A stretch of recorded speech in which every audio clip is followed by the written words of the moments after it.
नमस्कार, आप देख रहे हैं youth agenda live news. Youth agenda live में आपका स्वागत है और मैं हूं आपके साथ ताजनूर परवीन। देखते रहिए संवाददाता सुरजीत कुमार की एक खास रिपोर्ट।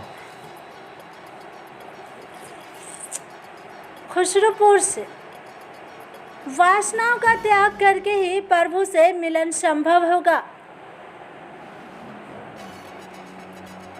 श्री भागवत कथा में बड़े से बड़े पापियों को भी पाप मुक्त कर देती है। जो व्यक्ति भगवान कथा का श्रवण कर लेता है वह सांसारिक दुखों से मुक्त हो जाता है।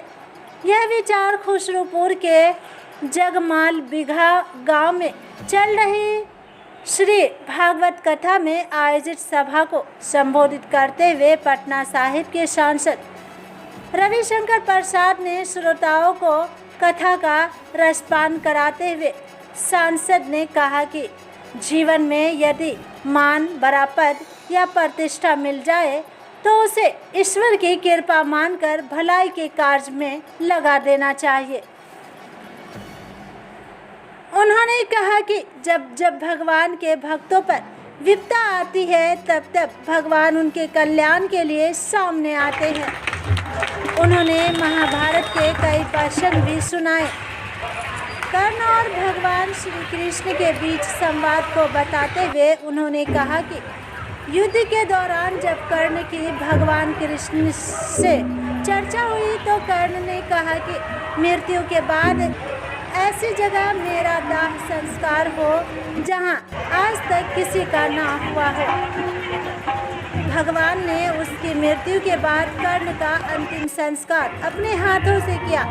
कृष्ण और विदुर का प्रसंग भी सुनाया गया। उन्होंने कहा कि भगवान प्रेम के भूखे होते हैं। वासनाओं का त्याग करके ही प्रभु से मिलन संभव है। साथ ही उन्होंने श्रद्धालुओं से कहा कि वासना को वस्त्र की भांति त्याग देनी चाहिए। भागवत कथा का जो श्रवण करता है भगवान का आशीर्वाद उन पर हमेशा बना रहता है।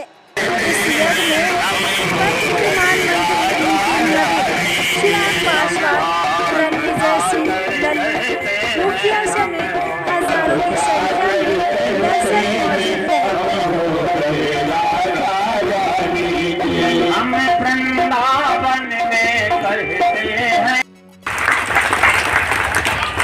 कृष्ण क्या है? अब शास्त्री जी से मैं आग्रह करके धृष्टा कर रहा हूं, विद्वान लोग बैठे हैं।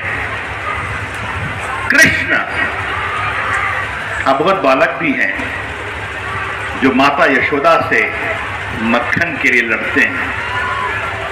मैया बोली मैं नहीं माखन खाए। और जब मां उनसे जबरन मुंह खुलवाती है तो पूरा ब्रह्मांड मुंह में दिखाई पड़ता है। यशोदा माता परेशान हो जाती है कि मेरा लल्ला क्या है। और वही कृष्ण जब महाभारत के कृष्ण बनते हैं तो पाप क्या है और सही रास्ता क्या है ये दुनिया को दिखाते हैं। लेकिन क्या कहा उन्होंने? गए दुर्योधन के पास, हे दुर्योधन तुम पांडवों के लिए 5 गांव को दे दो। नहीं माने, कहा युद्ध होगा। और उस युद्ध में जब अर्जुन को लगता है सामने हमारे संबंधी हैं, सामने हमारे बुजुर्ग हैं, मैं लड़ूंगा कैसे, तो गीता का ज्ञान देते हैं। और गीता का ज्ञान देने के बाद कहते हैं अभी तुम्हारा युद्ध कर्म है, क्योंकि तुम्हें पापियों का नाश करना है और पापियों का नाश करना भी बहुत बड़ा कर्तव्य है। तो उन्होंने कहा हे प्रभु एक बार अपना देवत्व तो दिखाइए। तो याद है ना, प्रभु कृष्ण ने अपने विशाल रूप को दिखाया।